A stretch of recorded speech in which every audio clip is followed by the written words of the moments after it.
Good evening, everybody. Welcome to OLLI at Berkshire Community College. So excited to have Jim Brooke back with us for his regular update on Ukraine, with Kid also helping do some Q&A and back and forth. Just a couple of quick announcements before we start.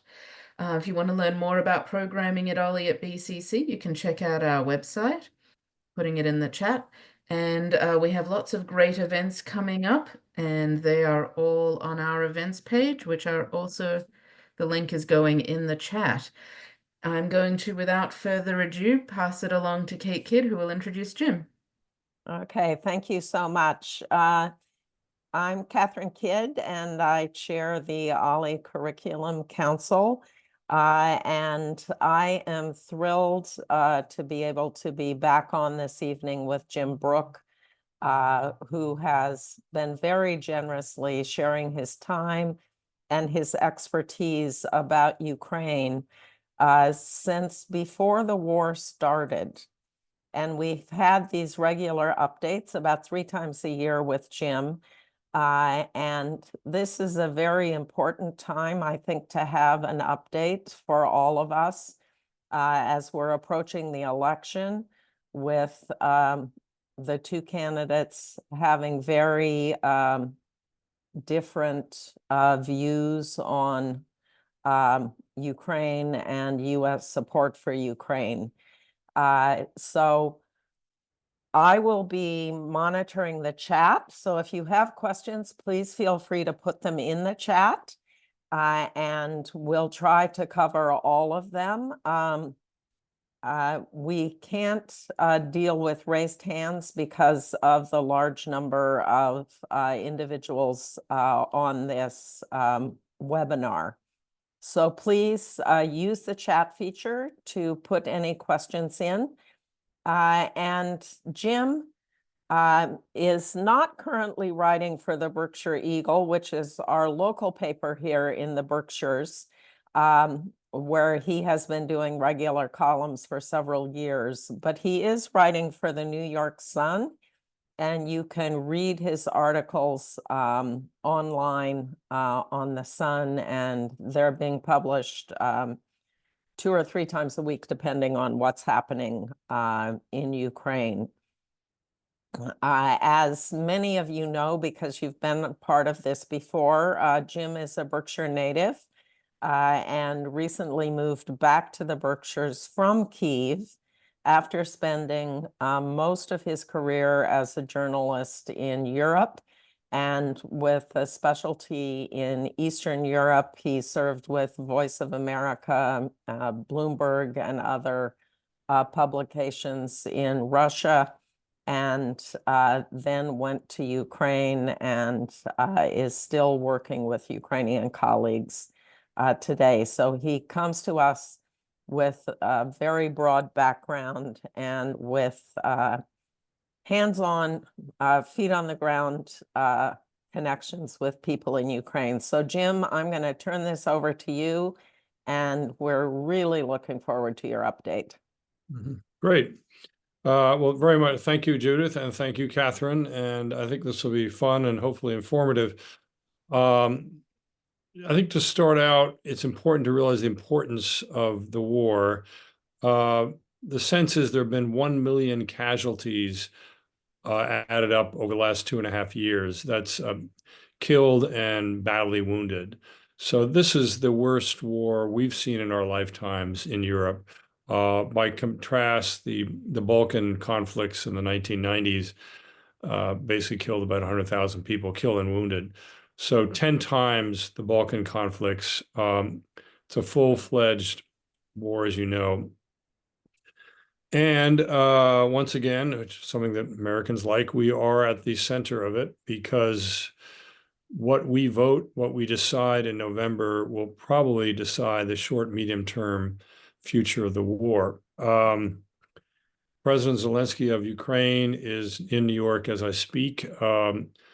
Tomorrow, he meets with President Biden in New York, and again at the White House. And at some point, he will meet with Vice President Kamala Harris. He's asked to meet former President Trump. We don't know if that'll actually happen. But once again, the future is very important because we are the number one supporter. The European Union is doing a tremendous amount, but the US is crucial here because Ukraine is up against Russia, which is a former superpower. What are the differences? Basically, Kamala Harris has said she would retain or continue the commitment that Biden has made, which has been really tremendous since the war started in February 2022. So there'll be continuation. I would imagine there'll be more of a stress on nudging the Ukrainians or getting them in the position to be able to negotiate some sort of armistice or a ceasefire. Trump is really not really a question mark, but let's just say we all watched the debate, the Trump Kamala Harris debate, and he pointedly refused to answer the question, "Do you want to see Ukraine win?" He said, "I just want to see the war over." Now, yesterday, he outright said that Zelensky wants the Democrats to win. I think Trump was annoyed because on Sunday, Zelensky was in Scranton, Pennsylvania, hosted by the Democratic governor of Pennsylvania, Josh Shapiro, and they were touring a U.S. Army ammunition plant that supplies shells to the Ukrainian army. So I guess Trump saw that as a little bit of favoritism there. There's a long history between Trump and Ukraine, which is not good. And Vance, J.D. Vance, who is the vice presidential candidate and is sort of a newcomer, has been quite pejorative about Ukraine. Before he ran for senator from Ohio, which has a lot of Eastern Europeans, people of Eastern European origin, and a lot of Ukrainian Americans, he basically told an interview, I couldn't care less about Ukraine. Later, he told some talk show host, dude, I just don't take the Ukraine calls. More concretely, last February at the Munich Security Conference, he was part of an 8-senator delegation to the conference, and this congressional delegation had a meeting with Zelensky and then Foreign Minister Dmytro Kuleba. Of the 8, J.D. Vance was the only senator who refused to join the meeting. And he later told Politico, quote, "I would not have learned anything." And then he went home to Washington and fought tooth and nail against military aid to Ukraine until Trump gave his blessings and Mike Johnson shepherded the bill through. But let's just say that the heir apparent for Trumpism is quite anti-Ukraine. Since then, Vance has said that his solution would be, or the Trump solution would be, to get the Ukrainians, the Russians, Europeans in a room and get them to sort it out and get that done by Inauguration Day. It's a very complex issue, and frankly, Donald Trump's quickie foreign policy negotiations have not been so successful. The Abraham Accords were successful, but the Taliban, talks of the Taliban, that obviously failed, and the time wasted with Kim Jong-un of North Korea obviously failed. So I don't have a lot of hope for that.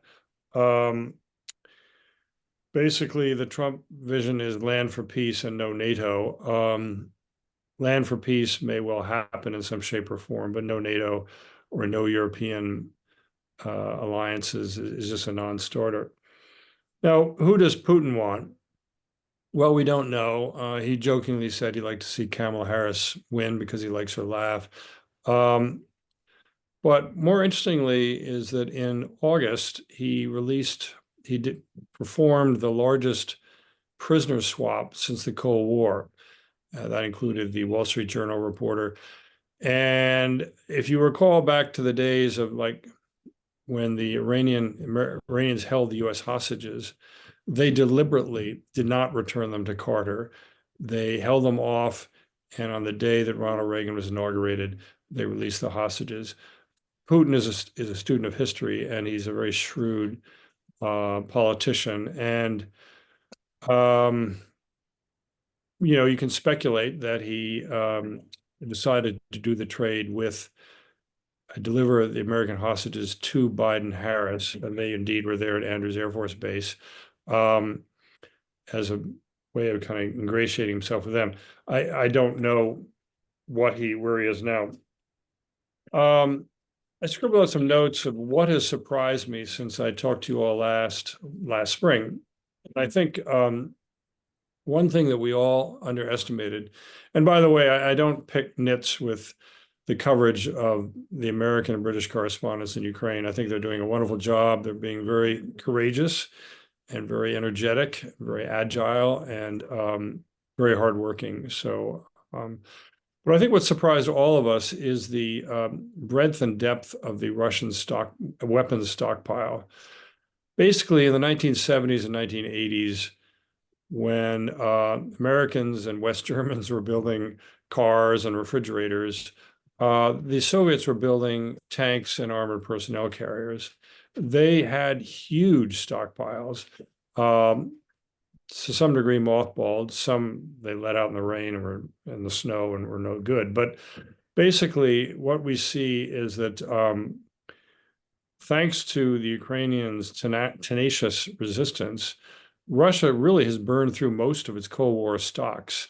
We believe there's been almost the destruction of almost 9,000 Russian tanks, 18,000 armored personnel carriers, and 20,000 artillery pieces and mortars. I mean, this is a huge amount of Russian material that's been taken off the chessboard.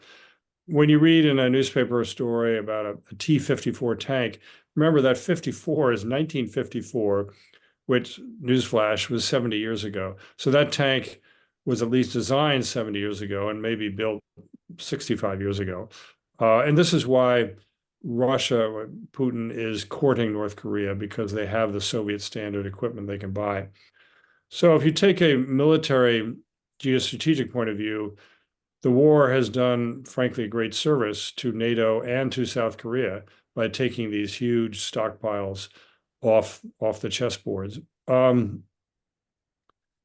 Second surprise is the depth of European commitment to Ukraine.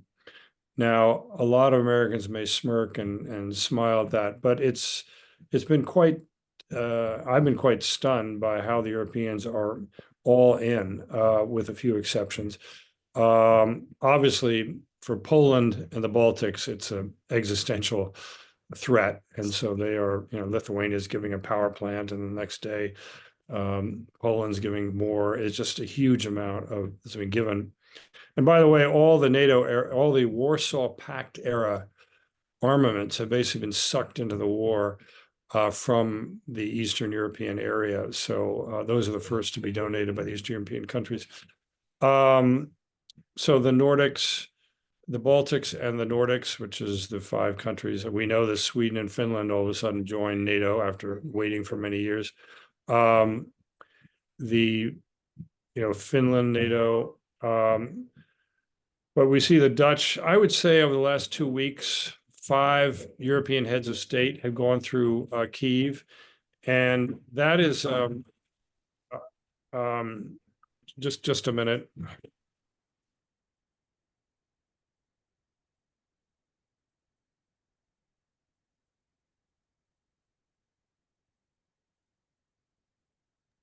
Sorry, I've got not only a 8-year-old, but a puppy. The Europeans are really, they're not going to Kyiv because it's on their way to somewhere else. It's a very long train ride from Warsaw to Kyiv, probably 8 hours minimum. And it's actually fairly dangerous. You never know if the Russians may decide to blow up a train or a train station. So there's some risk. So in the last 2 weeks, we've seen 5 European heads of state come through, and it's just one donation after the other. Just last week, the European Parliament voted, I have the numbers here, 425 to 131. That's 3 to 1. They voted to ask the US, France, Germany, Britain to allow Ukraine to use these long-range missiles and hit targets inside Russia. So that vote was 3 to 1 inside the European Parliament. So it's a very impressive commitment the Europeans have. They are not matching. There's no European country that matches what the U.S. is doing, but Europe as a group is matching what the U.S. is doing in terms of aid to the Ukrainians. Yes, Germany's going wobbly. The right-wing AfD party did very well in the regional elections, state elections on Sunday, Yeah. and they are very pro-Russia for some odd reason. Okay, the third surprise for me is technology, and I never cease to be surprised by what I'm seeing from the battlefield. And you can see all these videos. Basically, it's history's first drone war. History's first drone war. You, as a combatant, cannot move on the battlefield without being spotted by a drone, and it's going to get worse when the leaves fall down. New England and Ukraine are basically on the same climactic zone, so everyone will be very exposed. And in some areas, there's like a drone for every mile. The drones that are equipped with thermal imaging, and they detect men sort of crawling through the woods at night. There are drones that attack drones, drone versus drone. The Ukrainians have this thing called what they call the Dragon drone, which spews a thermite over Russian trenches, burning thermite. So they're basically burning people in their trenches. There are, and of course, in the Black Sea, the Ukrainians have been very innovative with their sea babies or motorboat drones. They're not really underwater drones yet. And they have basically incapacitated the Russian Black Sea fleet and sunk or damaged, knocked out of action about a third of the fleet. This is something that I'm sure is being studied very closely in Annapolis, that basically a nation without a navy has defeated the Russian Navy. So Ukraine lost its navy when they lost Crimea, and for 10 years ago, whenever it was, and now they are fighting back. It's a real David and Goliath story, and they bottled up the Russian Navy in a place called the Sea of Azov, which is not sort of useless, the world's shallowest sea, to be precise. And the Black Sea Fleet has no longer patrols in the Black Sea, and the grain trade is pretty much back to normal out of the Ukraine's Odessa ports. But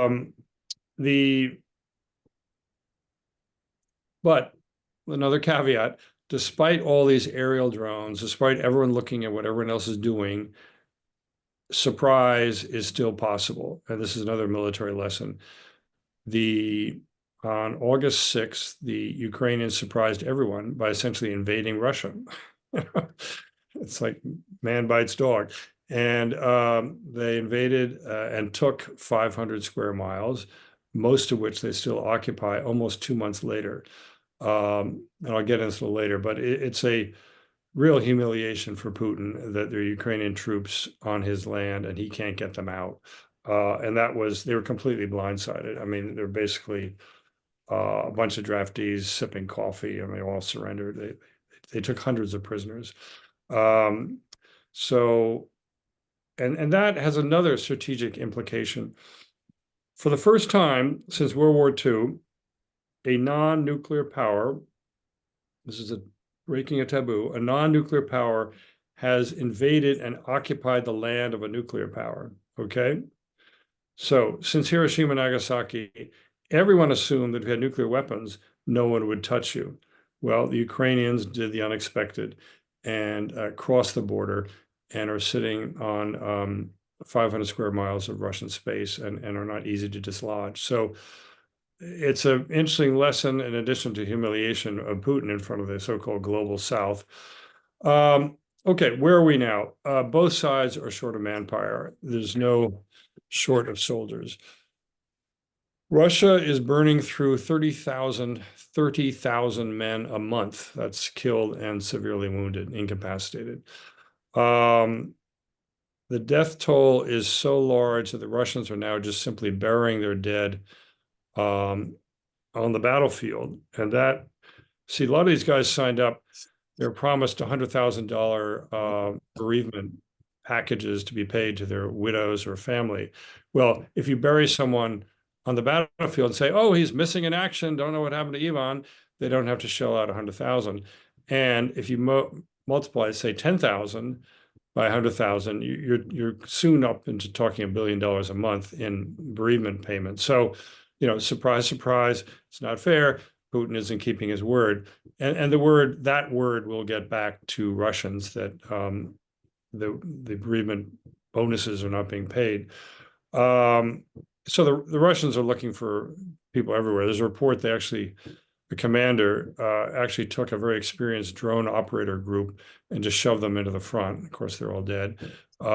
We know that there are prison colonies in Russia that actually closed their doors because so many men signed up to go to Ukraine. The word's gotten back and they're not signing up the way they used to.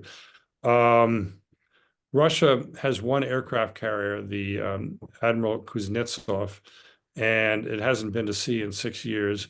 So the head of the Navy said, we'll just send all the sailers, 1,500 sailors who are trained to run an aircraft carrier. They're now fighting the Ukrainians in Kursk. So they're really scraping. They've tried importing foreigners. The Indians leaned on Putin, and he's releasing the Indians who are from India, who were basically recruited under false pretenses.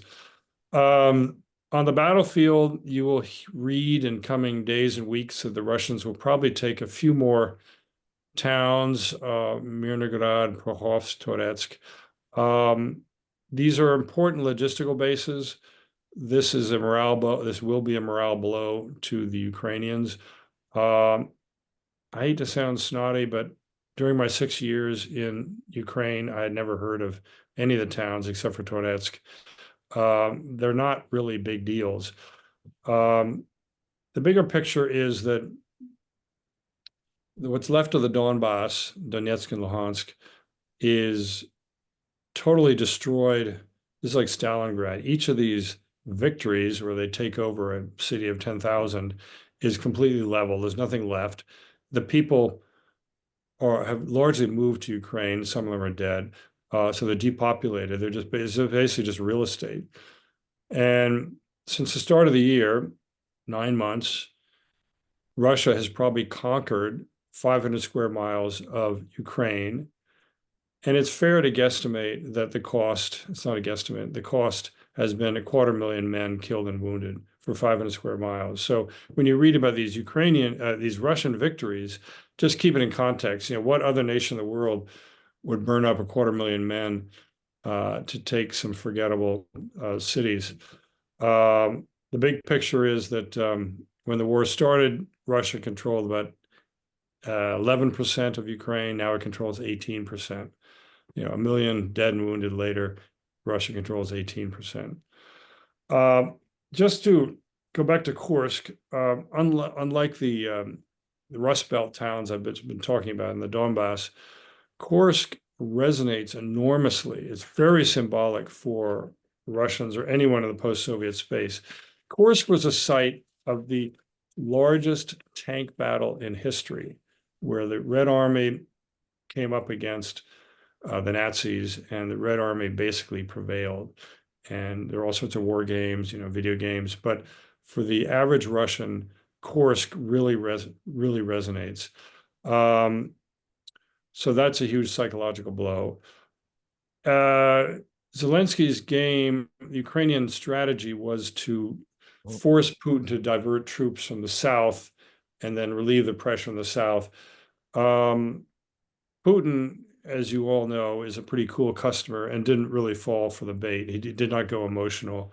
He just sized up, said, well, it's worth it for me to be humiliated by having foreign troops on my soil than to screw up my offensive down the south. So I think it relieves some of the pressure. But as I said, a lot of these troops, there are about 30,000 Russian troops now trying to dislodge 10,000 Ukrainian troops in Kursk, Russia, and a lot of them are draftees and poorly trained and territorial troops, this sort of thing. What also is happening in Russia? Russia actually had some pretty good economic management over the last 20 years, and they built up a big sovereign wealth fund. And surprise, surprise, they're burning through that.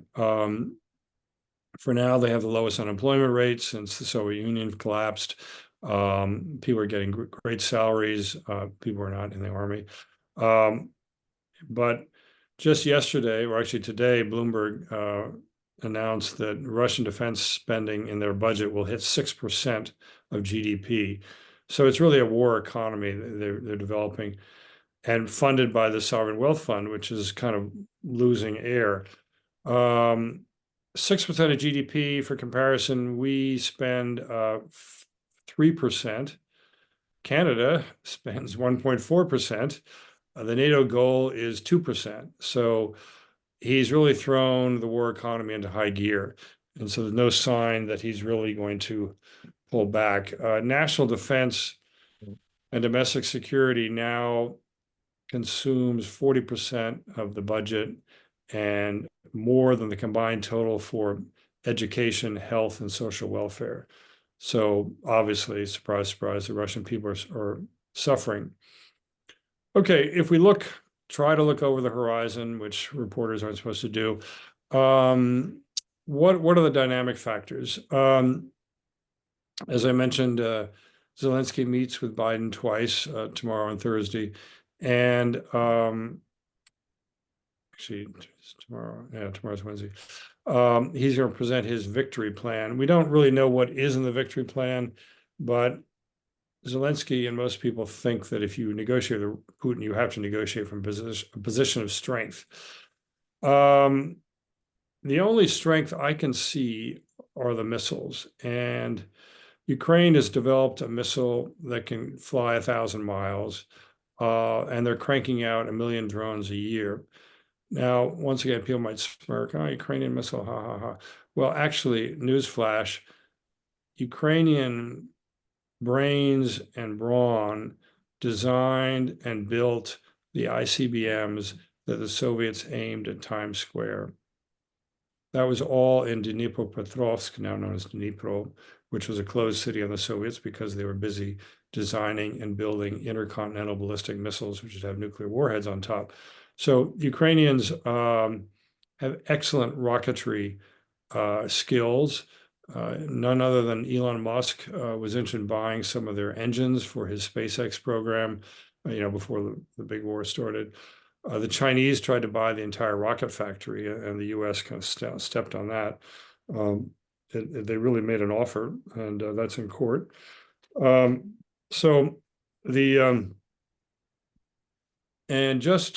I did this story, it was probably out on Friday.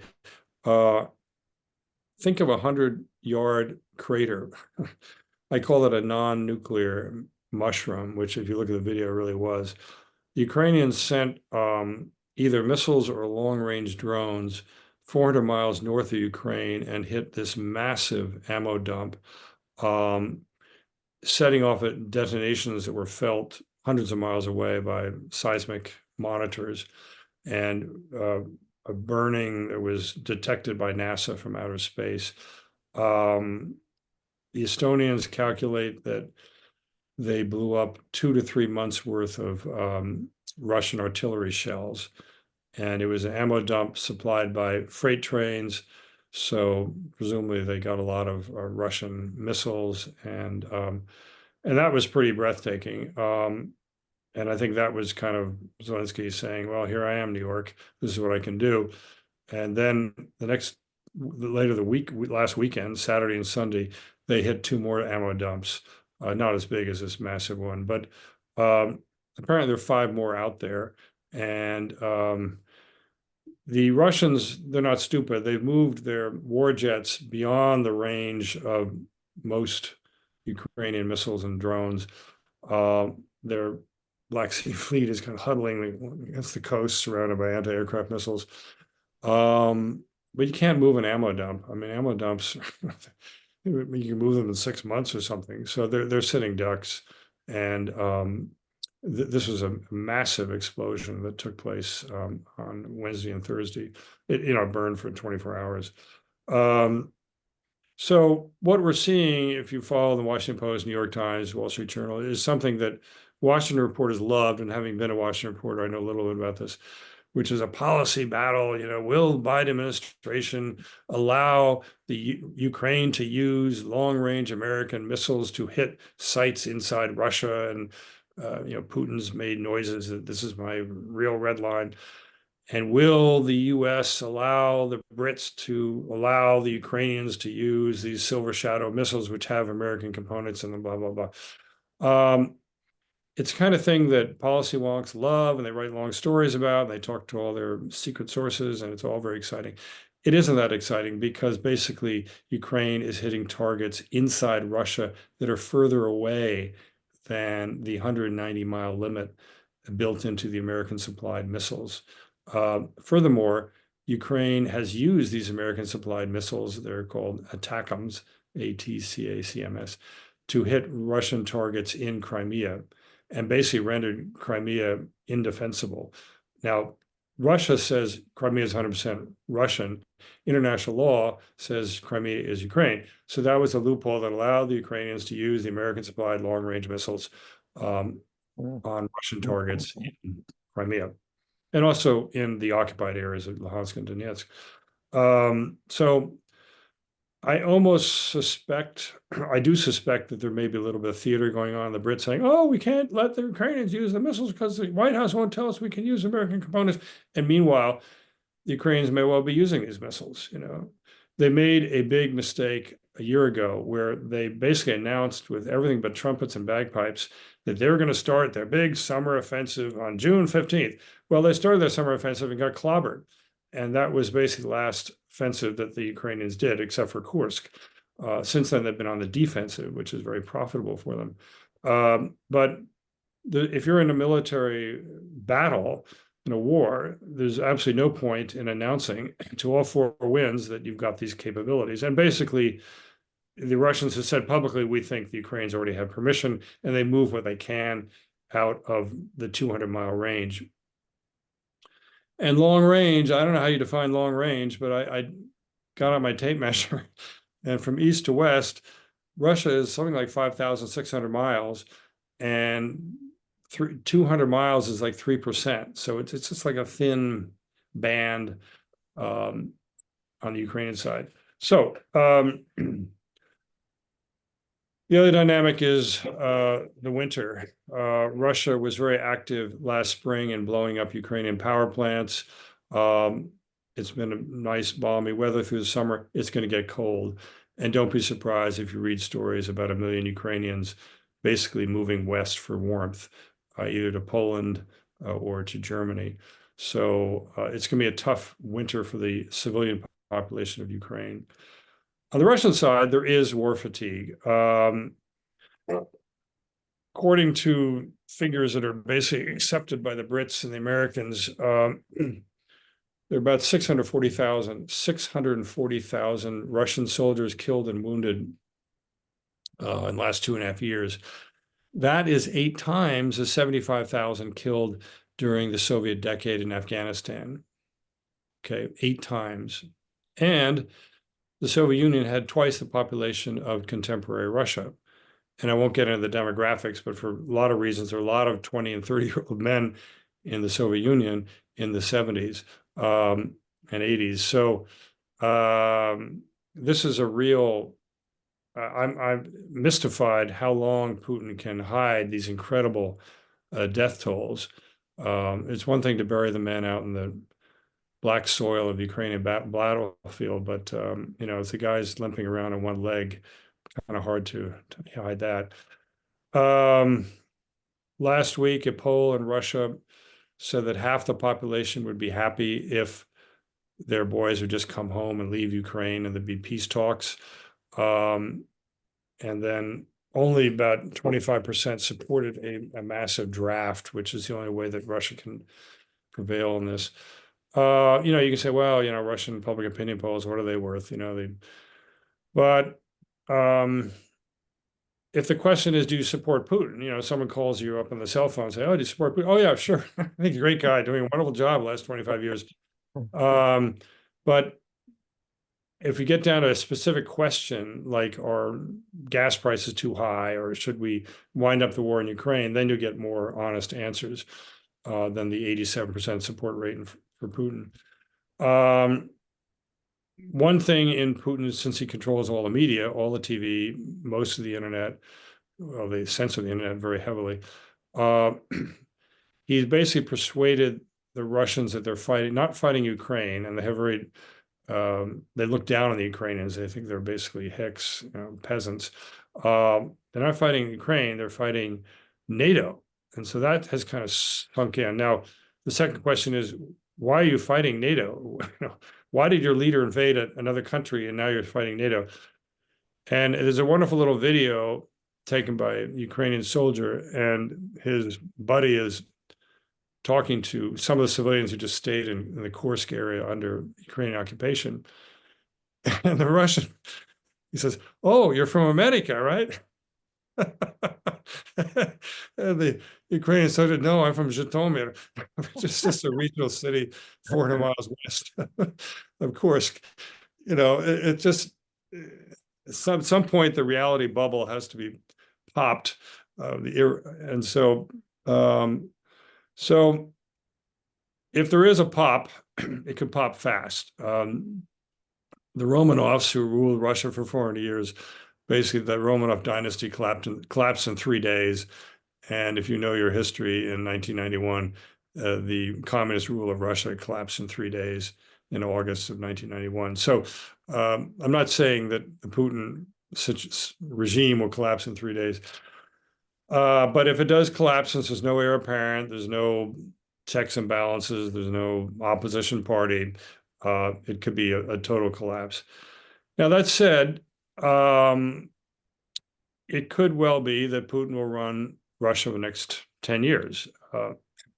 In case you haven't put it on your calendar, in 2 weeks, on October 7th, is his birthday, and he'll turn 72. And surprise, surprise, he has his 2 secret sons, his Ivan, age 9, and Vladimir, age 5. So maybe if he can hang in there, he can create a dynasty. I think that's a bit of a long shot. But he knows the secret sauce for success in Russia, which is to hand out money, promise $100,000 if you get killed in Ukraine, and pay armaments workers double what they could get normally. Hand out money and spin these geopolitical fantasies on TV. You're fighting NATO. I mean, the latest thing was, and this comes up again and again and again, about how they're going to conquer Alaska. And it's gotten to the point the governor of Alaska has kind of queried the State Department, what's going on here? Is this for real or not? And they are intruding in Alaskan air identification zone, and they're kind of pushing. But it's kind of fantasy that the Russians love. And we have the canceled check at the Library of Congress that says, how much we paid in 1867 for Alaska. There's no real debate about that. But it's one of these little fantasies that they peddle to people, which it's great power fantasies that they actually love. Okay, China. If there are talks, I don't like that of a ceasefire, because I lived through probably 10 ceasefires during my 6 years in Ukraine, and they're just pieces of paper that Putin rolled right over. Armistice, like a Korean Peninsula style armistice, could be very interesting. And the Chinese can play a creative role. They're the #1 trading partner now. They really have a lot of influence in Russia. Half of the foreign components in their weapons come from China. China does not want to see Putin defeated, but they like to see a weak Putin. Weak Putin means they can buy oil, gas, wood, water, diamonds, gold on the cheap. Maybe not diamonds and gold because they're pretty fungible, but they're really getting the lowest oil prices in the world.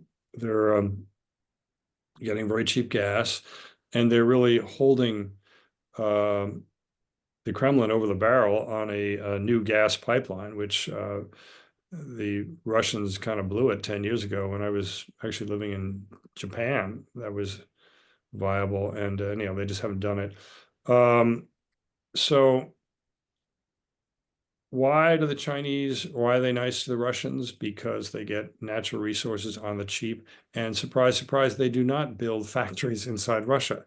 They get the raw materials. It's a really colonial relationship, you know. They get the raw materials cheap. They get a secure 2,600-mile land border. They don't have to look over their shoulders at the Russians. Don't forget, if there was this Sino-Soviet war in 1967, and as a result, Brezhnev actually stockpiled chemical weapons on the border around Vladivostok. There's been a history of ill will between the two countries. So China likes to have things, they don't have to worry about their border. And the Chinese get a little buddy to help them sticking it to the US. So there is a Russo-Chinese military alliance going there. One thing I haven't touched on, one of the last things, is on nuclear. And the Chinese, I think, could pay a very, well, that is kind of the big red line. You know, Russia is the world's largest nuclear power in terms of warheads. Their number of warheads are more than our number of warheads. And about 10 days ago, there's an article in Rossiyskaya Gazeta, which is more than state controlled, it's state owned. It's like the official gazette of the Russian government. And their reporter got into Novaya Zemlya, which is 1,000 miles north of Moscow, up in the Arctic. And you don't go there by chance. You know, Jim Brooke would never get to go there. He obviously went up in a military plane, and surprise, surprise, he interviewed the rear admiral in charge of the Russia's only nuclear testing site. And the nuclear testing site director said, "We are ready to go. As soon as I get a green light from Moscow, I can test, hopefully underground." There were about 300 tests in Novaya Zemlya from 1954 to 1990. Last year, Russia pulled out of the nuclear test ban treaty. So that is a kind of the nuclear card, the halfway playing the nuclear card. Now, this is where China can be very helpful, because China and India, who is probably the second largest buyer of Russian oil, under no circumstances want a nuclear weapon to be used in any shape or form, and probably don't want to see a test. And just 2 days ago, Putin said, "Oh, I never really talked about testing, we're not going to do that." But if you break the real nuclear taboo, which has been in place since 1945, after Hiroshima and Nagasaki, then you're opening up a terrible can of worms. The Indians know full well that the Pakistanis have nuclear bombs. The Chinese don't want to go down that road with the US, and the Japanese could probably assemble nuclear bombs over the weekend. So no one wants that to happen, except for the hysterical people on Russian TV who said we should lob nukes on Berlin, Paris, London. I mean, they really say this stuff. But I think that the Chinese can definitely hold them back. And we've seen cases where the Chinese have been very explicit about this. So that's been positive. Final thing, outcome. You probably remember our parents talking about Harry Truman and containment, and it all sounded incredibly boring. Well, that's probably the best solution, is we go back to containment. And part of containment was the DMZ, which has allowed South Korea to flourish, and North Korea, well, tough luck. That containment, that DMZ, is enforced, you don't want to hear this, by American boots on the ground. Since 1954, there have been varying numbers. Now it's only about 15,000. They used to be right between Seoul and the DMZ, which is, I've done it, it's like an hour and a half drive. And the idea was the Kim family, father, son, and grandson, know full well that if you turn Seoul into a sea of fire, which they routinely threaten, you will be burning up Americans from all 50 states, and the wrath of God will come back down on you. And North Korea was heavily bombed during the Korean War. So containment with a real guarantee, and I'm sorry, I'll have to be American boots on the eastern side of the Dnipro River, not a piece of paper. We did the piece of paper route in 1994, so 30 years ago. The U.S., the U.K., France, U.S., U.K., Russia, and Ukraine signed the Budapest Memorandum guaranteeing the borders of Ukraine. 20 years later, Russia invaded Crimea and parts of the Donbass, and the U.S. did nothing, and Britain did nothing, and Ukraine screamed bloody murder. So they're not going to go for a piece of paper. We're talking once again about 1 million casualties on both sides, and it will not be a piece of paper. There's a way of probably doing it without NATO entry. Obviously, every Ukrainian wants to join NATO, but South Korea is not in NATO, but they've got a very strong U.S. ROK, U.S. Republic of Korea Mutual Defense Pact, which is just as good as joining NATO, and probably better. And as I say, boots on the ground, and not a platoon from Luxembourg or something, or blue hats from Benin, but Americans, Germans, Brits in harm's way. So if the Russians move, a ceasefire would simply allow Putin to rearm, and he's got a lot of rearming to do. So, Catherine, everybody's been very patient. I'll open up to questions, and I'm all ears. Okay. Thank you, Jim. So we do have a number of questions, and I think several of them.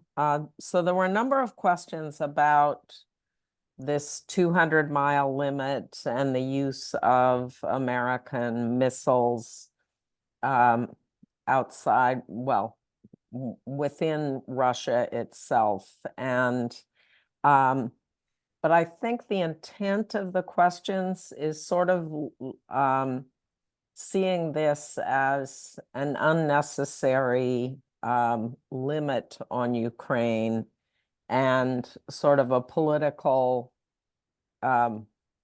way to maybe make U.S. engagement with Ukraine more palatable in the United States. So I think you really talked a lot about. Well, there's one quick thing, Catherine, I can throw in on that, is that the Russians presumably got permission from the North Koreans and the Iranians to lob Russian, North Korean missiles from Russia into Ukraine. I mean, Ukraine has been on the receiving end of, literally thousands of missiles fired from Russia. So I think the people feel this is a bit of evening of the score. And as I say, meanwhile, the Ukrainians are working as we speak on building their own missiles. Okay. So that is sort of one set of questions. There are also a number of questions about the Zaporizhzhia nuclear power plant and the potential for a nuclear accident in that area. And how do you see that having changed in the last 100 days? Yeah, and Zelensky warned at the UN today, I think he addressed the Security Council of the General Assembly, that he fears that the Russians will do that. And you may recall the Russians have blown up at least one major dam on the Dnipro, which caused a nuclear style disaster of, flooding hundreds of thousands of acres of land and flooding people out, killing people. And at the top of that is the Zaporizhzhia nuclear plant, which is the largest nuclear power plant in Europe. Yeah. A power plant with maybe 8 reactors. Now, they've all been kind of turned off, but there is need to keep coolant in there. And the water reservoirs kind of went south into the Black Sea when they blew up the dam. But they managed to get the water for cooling, but they need power, they need dedicated power. The International Atomic Energy Agency head is a great guy. He's actually Argentine. And I think he was there a few days ago. The Ukrainians, they have PhDs in nuclear power disasters because Chernobyl happened in Ukraine and lots of people were injured, starting with incredibly brave men who dropped sand from helicopters to put out the nuclear fire. But just a lot of kids who are out there for May Day rallies got poisoned by this. So they're very sensitive on the nuclear poison issue. And of course, there's no trust of the Russians. As I say, the international IEA is trying to do their best. It was interesting how when the Ukrainians went into Kursk, one of the first things the Russians did was to build trenches and protect their own power plant. It takes one to know one, that they thought this is exactly what the Ukrainians would do, try to seize the power plant. It's in a town called Kurchatov, which oddly is named after the Soviet atomic engineer who benefited from the atomic spy material stolen from Los Alamos in 1948, and hence built the hydrogen bomb. That's just a little aside. But this is a big issue. When I lived in Ukraine, I think nuclear power supplied about half of the electricity in the country. Mhm. And there are several of these complexes around the country. They all now have anti-aircraft around them, but there have been drones sort of exploding nearby. And just to give you an example, I think France is the only country that maybe gets more electricity from nuclear in Europe than, In Ukraine. you Yeah. know, Okay, so that nuclear power plant is really important and still on everybody's radar. There have been a number of questions, most of them asked by Gordon, not identified more than that. But Gordon has asked how AI has changed what's happening in terms of weaponry and especially the drones that are being used in Ukraine. And do you believe that the introduction of new AI methodology has been a game changer in Ukraine? Yeah, it's a good question. I'm afraid I don't have a great answer. Ukrainians are sending in what they call drone swarms, maybe 100 drones at a time, and that's what apparently hit this massive ammo dump 400 miles north. And I think they've said they are using AI to control these drone swarms, and that's the area I'd see it most. I mean, their Sea Baby underwater or above water drones are benefiting from this. The Ukraine had a ministry of not AI but of technology or something, and they learned from the Estonians how to sort of have e-passports and all this stuff. And so I think 80% of Ukrainians have higher education of some form. Mhm. If you look at STEM, science, technology, engineering, mathematics, they're the leaders of the former Soviet Union. And I know this is getting a little bit off the track, but the Ukrainians, they can be a little snobby, and they would say there would have been no Soviet space program without Ukrainian engineering. So. Okay, and the Russians said back in the 1970s that nuclear programs and military technology wouldn't have happened if there was free movement of the Jewish population at that time. So who gets educated and who got educated Well, during the Soviet period is really yeah, important and is still playing out today, yeah. you're saying. The Jewish question is very interesting because the president, Zelensky, is Jewish. And he speaks, he was offered a scholarship at Israel, and his father leaned on him to just stay home. Otherwise, he would have taken a different path. But it's very interesting. I think at the time of, say, the 1970s, remember the Save Soviet Jewry campaigns? Mhm. I think there are 3 million Jews in the former Soviet Union. In terms of Russia, there are only 150,000 left. Yeah. There's been a great big emigration, and largely to Israel, largely the US, probably 50-50. You know, Russian is a second language rivaling Arabic for Israel. Um, the chief rabbi, I used to live near his synagogue, the main synagogue. His son was just killed on the front lines last week in Kyiv.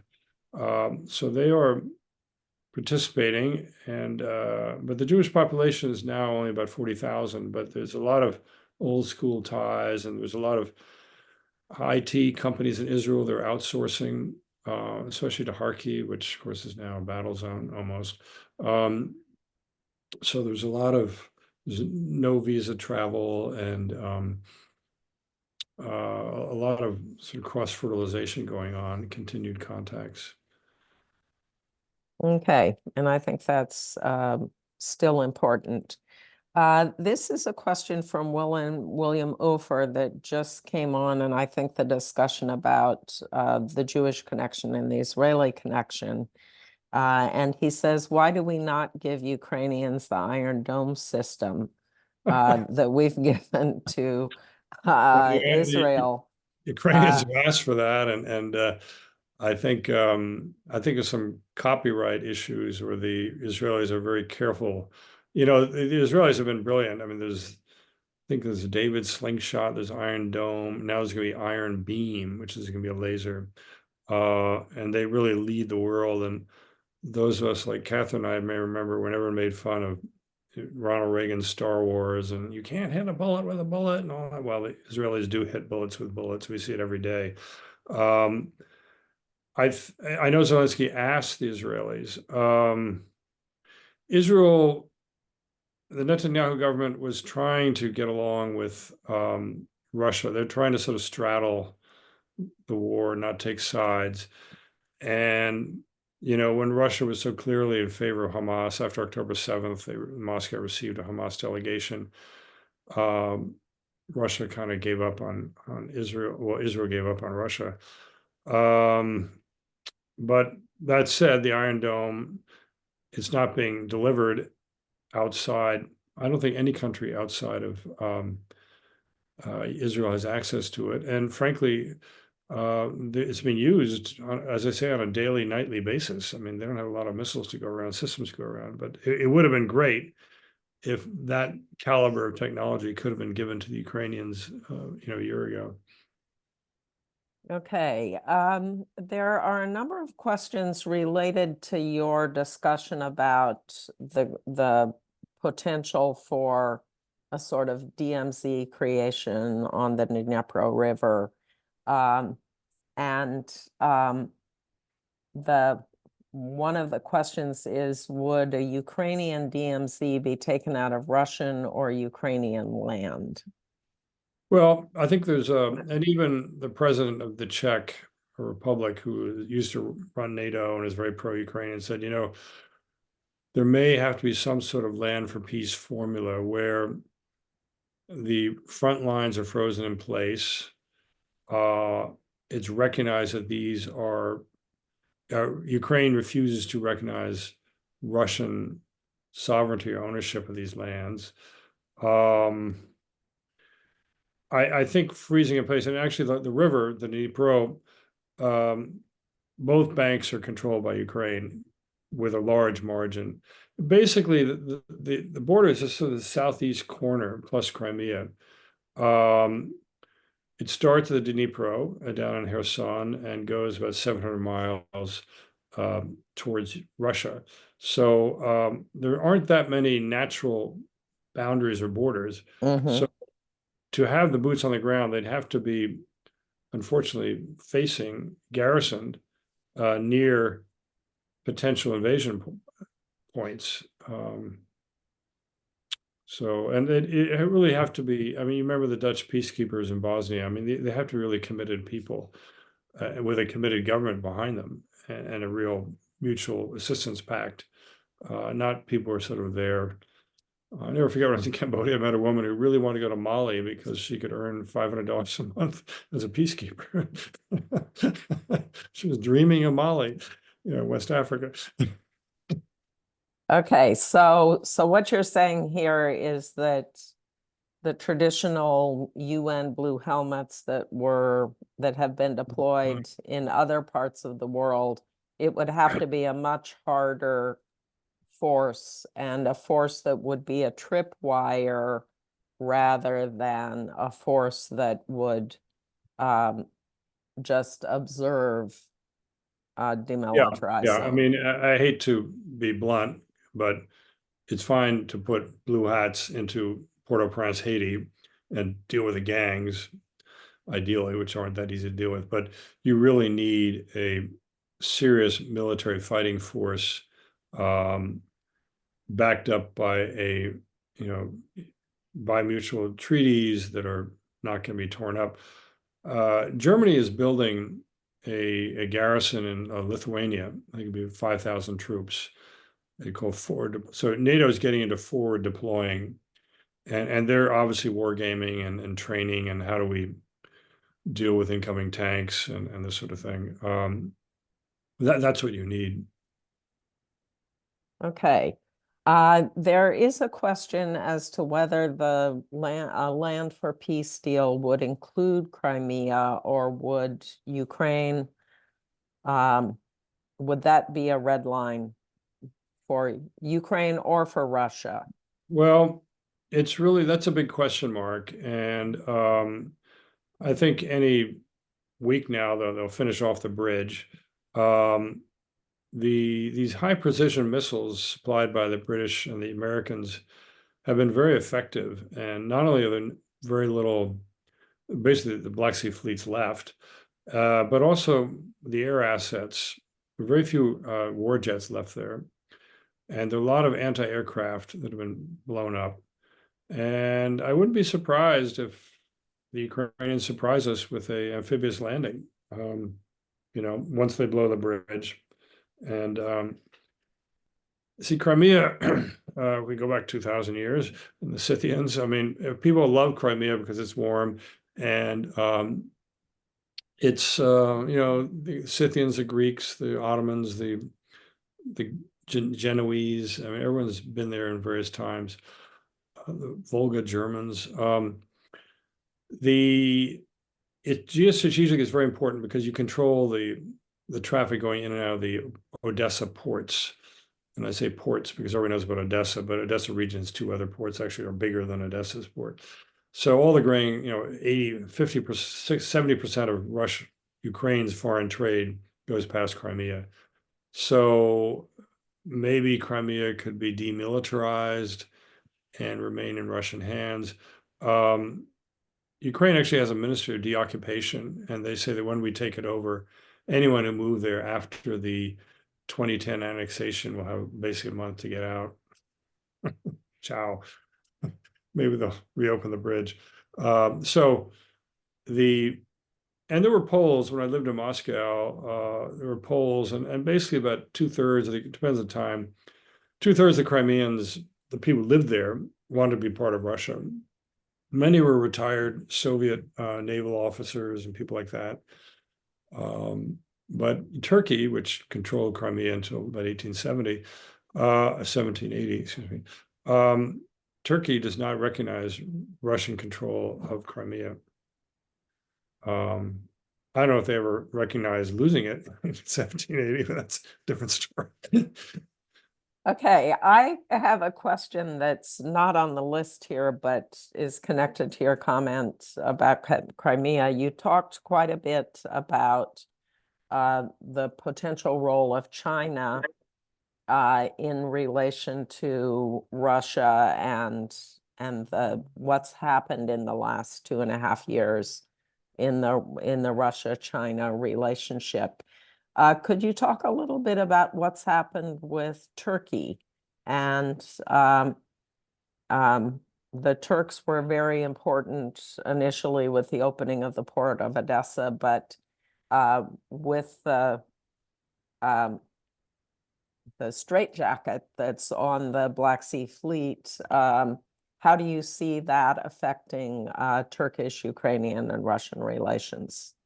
Yeah, if you look on Wikipedia, just type in Russo-Turkish wars, you'll discover there have been 8, and Turkey lost every single one of them. So they're kind of, they can smile, but they can be a little sour about Russia. They have no illusions, and they are part of NATO, which is one reason, because they don't have any illusions about Russia. In fact, NATO is Turkey, Bulgaria, Romania. So you have 3 NATO countries there in the Western Black Sea. Erdogan, the president of Turkey, has tried to sort of mediate. He tried very early in the war to calm things down unsuccessfully. They did negotiate the first grain corridor, and then Russia said, we don't want to play anymore. And then Right. the Ukrainians basically chased the Russians out of the Black Sea. Russia has built a major gas line that goes through Turkey up into Bulgaria and I think Serbia. And they know their neighborhood, and they try to get along north and south and east and west. They don't have any illusions. I don't see any Russo-Turkish alliance. Iranian-Russian alliance, yes. But I think Erdogan would like to position himself as sort of an honest broker. I think he knows both countries. He's been to Ukraine several times. And there are a lot of Russians on vacation in Turkey. But it's, being part of NATO is just so much he'll do. I think he will play a role in the future in trying to negotiate, because he does know Ukraine very well. The Chinese don't know Ukraine very well at all, and they got screwed by the Ukrainians on some deals with solar power, and so they're kind of edgy about Ukraine. Okay, and there is a note in the chat saying Erdogan has gone on record as recently as last month saying that Crimea should return to Ukraine. Yeah. So thank you, Kevin, for adding that. Jim, you talked quite a bit about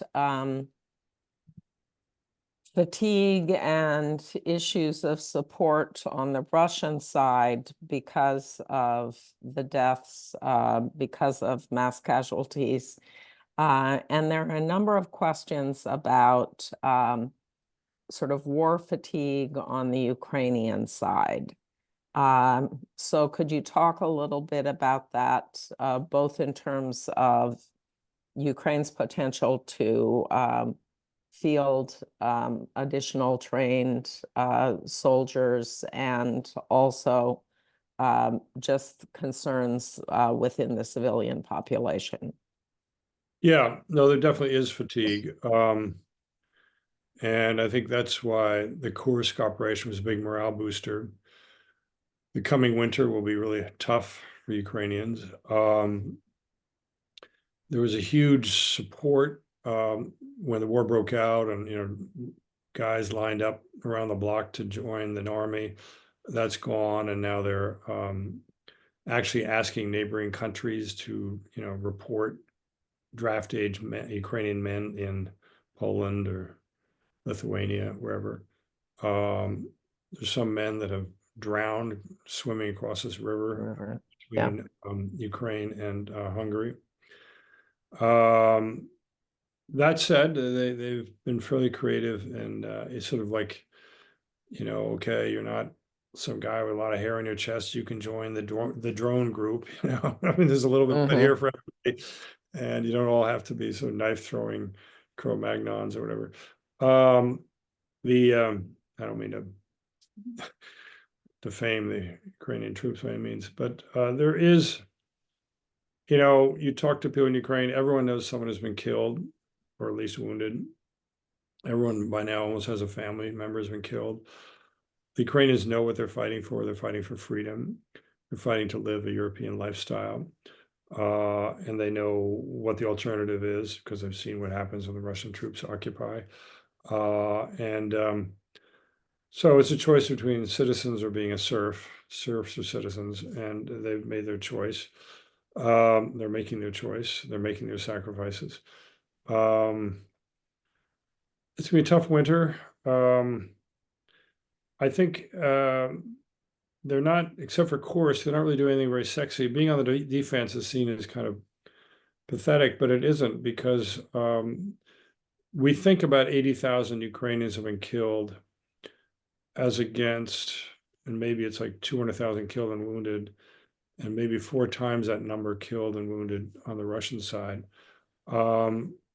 If you're on the defensive and they just keep sending human waves, you kill them. So these defensive positions may be losing 1 soldier for every 5 or 6 or 7 Russian soldiers killed. So when you go on the offensive, that's when you really taking the chops. So they've been on the defensive for a long time and taken a huge toll of the invaders. But it's tragic, and it's sort of sad that they don't recruit. The average age, I think, of a Ukrainian soldier is 43. It's kind of odd, but because they don't draft the men between 18 and 25 because they want them to reproduce. I guess they think their sperm is better, whatever the thinking is. And so at least get married, get hooked up, so leave a wife and a 1-month-old baby behind. But there's a demographic, there's a very good article in the journal last week about this. I mean, both countries had aging, shrinking populations. And when Putin announced his big draft in November or September of 2022, literally 1 million men left, just went to Georgia, Armenia, wherever they could go. So there's huge brain drain. And then the fear from people running Ukraine is, will these people come back? It's largely women and children who left. And, if they've been living in Germany for 3 years and they've kind of got the kid in a good kindergarten and whatever, will they come back? I think most probably will, but many will not. So there's a demographic challenge. Human populations sometimes respond to crises, and I think that's why we had the baby boom after the U.S. war, World War II, that people were so servicemen came home, some of them traumatized, and just produced babies. That's my personal view. Okay. We have a couple more questions here. But I just wanted to make a comment. My husband and I spent 3 weeks in Western Europe, Italy, Germany, Luxembourg, and the Netherlands. And we encountered in all 4 places very strong support for Ukraine and for their government's support of Ukraine. And I also met a number of Ukrainian women on the train and just in chance encounters. And even though they said they've been welcomed very generously in Germany, they all said they wanted to go home. So it was interesting to see that. There is a question from Gretchen Gould about, in the past, we've talked about the conversations among the families of Russian soldiers who have either died or been seriously wounded. Is that sort of clandestine or underground conversation still continuing? Is there still are there still women in in Russia who are trying to stand up against the war at this point? Well, it's a good question. I think there are. They're very brave women. And generally, they have a hell of a lot to lose or at stake. Just last week, I think about 6 women sat in at the office of the defense minister in Russia, and they're videotaped. Then you see the policemen coming in and arresting them. But it's very a very atomized society. It is hard to communicate, and if you do communicate on the internet, you can be thrown in jail for doing something subversive or speaking against the military or using the word war instead of special military operation. But I do think that there is and Putin has brought back the Stalinist stool pigeon. I think they're called stulchis, basically ratting on your neighbor. And you find, students ratting on their teacher, or someone looks over the shoulder of someone reading a Radio Free Europe website on his smartphone in the Moscow subway, and he's sent to jail. We know about these because the Russian government publicizes these things. So if you tell someone just went to jail for reading Radio Free Europe website, maybe 1,000 people will be much more careful about that. So I think the fear is still there, and there's less communication. And I just want to follow up, Catherine, one thing you said about the European commitment, which is great to hear. This is not really sort of theoretical. Take the case of Slovakia. Slovakia gave all its MiGs and all its tanks to Ukraine. Where's Slovakia's defense? Bulgaria gave, I think, 200 armored personnel carriers. Now they were old, but the Ukrainians are going to fix them up. But there were some complaints inside Bulgaria and some complaints inside Slovakia. Why did we do this? We need this for our own protection. So that's the kind of stepping up to the plate we've seen among many European countries. Okay, we have a number of questions, and one from Shireen Nash that just came in, asking and questions asking about, how is Putin seeing things, and that's sort of where we started. But Shireen's question is, what would Putin consider a victory? And what might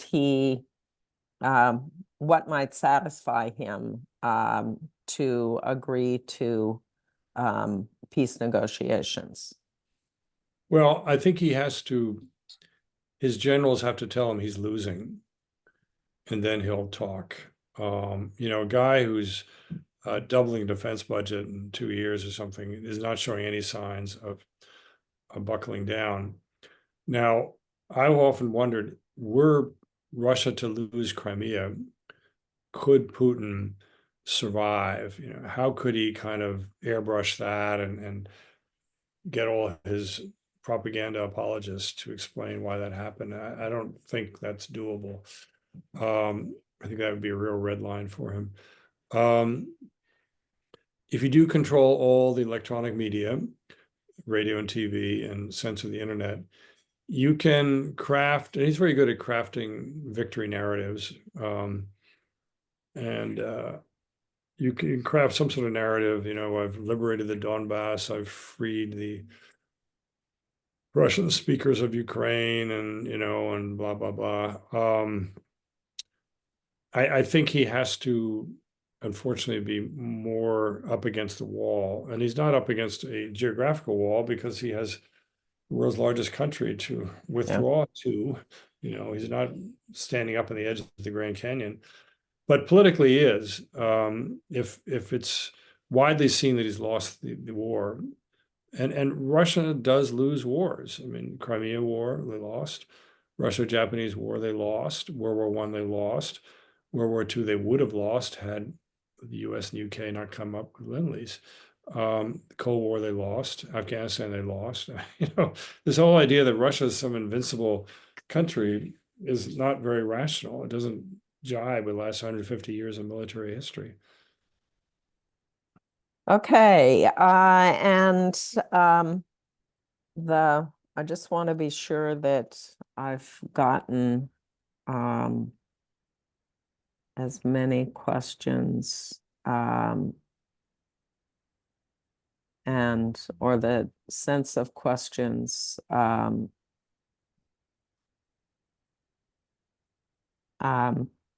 I guess there's one question here that we haven't really covered. And it's from Jennifer Kay, and she asks, is it possible that we are now seeing, that what we are now seeing is what later will be called the beginning of World War III? Well, Jennifer, everyone's concerned about that, and it's a totally legitimate concern. First of all, keeping it non-nuclear, keeping foreign armies out of Ukraine, which has happened so far.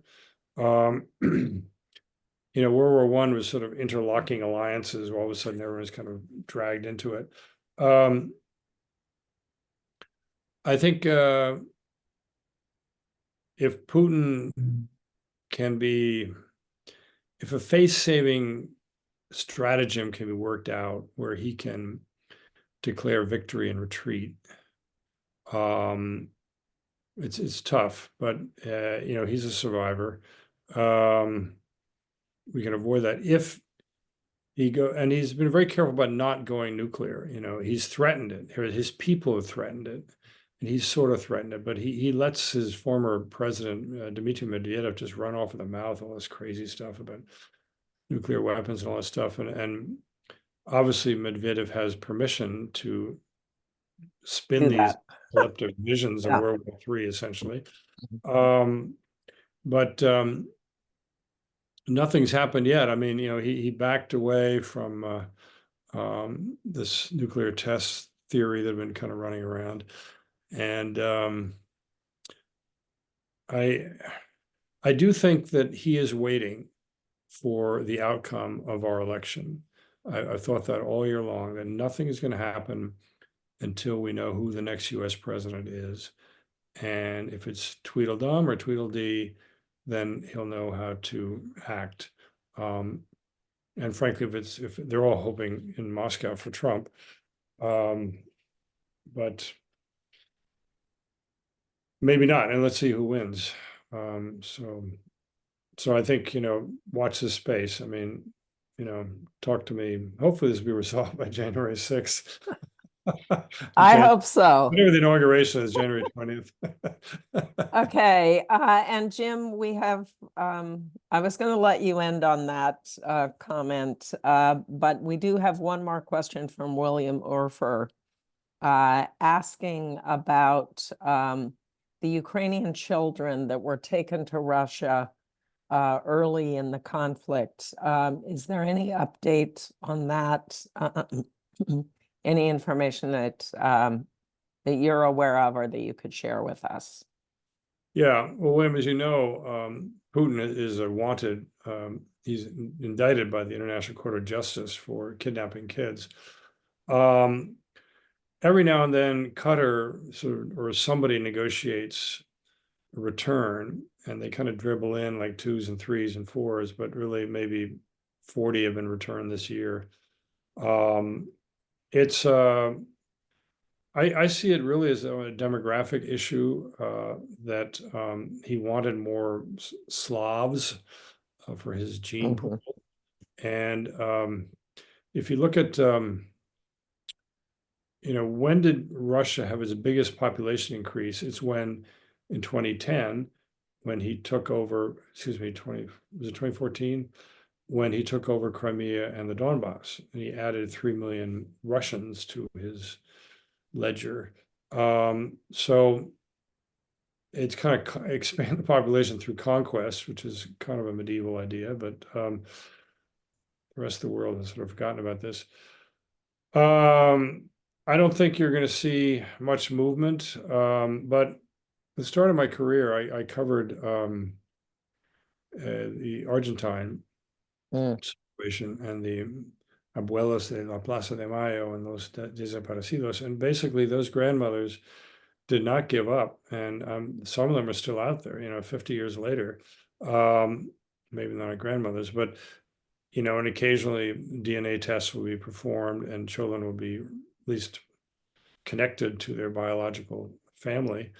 And I think the Russians are naive. They think they can get away with it because this is a story that will go on for decades. I was just reading a Wire story about some kid who was abducted at age 6 from a park somewhere in California.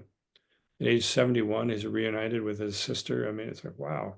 That was, he's now 71. That was 65 years ago. So these threads will not be forgotten or let go. And but there isn't that much difference between Russians and Ukrainians, I mean, physiologically. And so. Yeah, but there's DNA, and whether it's in Argentina or whether it's in the Balkans, Yeah. or in Rwanda, the use of DNA, forensic anthropologists who have gone into these places after conflicts and where people thought that family members or children had been lost to them. We have a remarkable number of experts who can deal with those things. Here comes the younger generation. Okay, well, Jim, we are at 8:28, so your son's arrival. Oh, hello to the puppy. This is the white paw goodbye. Okay, so again, thank you so much for sharing your knowledge with us, for answering so many questions.